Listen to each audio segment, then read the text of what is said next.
মাটিকে 311 ভাগে ভাগ করেছেন। তার মধ্যে 181 ভাগ মাটি দিয়ে ওযু তায়াম্মুম করা যাবে, আর 111 ভাগ মাটি দিয়ে তায়াম্মুম করা জায়েজ হবে না, 130 ভাগ মাটি দিয়ে তায়াম্মুম করা জায়েজ হবে না, সেটা তিনি প্রমাণ করে দিয়েছেন। এখনকার বিজ্ঞানীদেরকে আপনি এমন কোন বিজ্ঞানী আমাকে দেখাতে পারবেন না যে বিজ্ঞানী 50 প্রকার মাটি পৃথক করেছেন, 50 প্রকারের মাটিকে তিনি ভাগ করেছেন।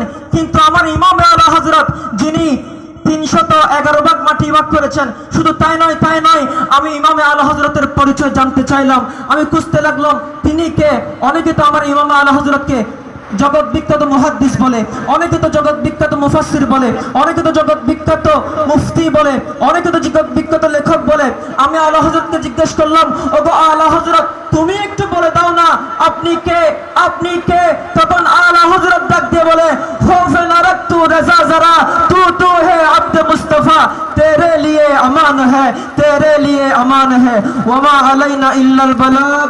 আসসালামু আলাইকুম ওয়া রাহমাতুল্লাহি ওয়া বারাকাতুহু।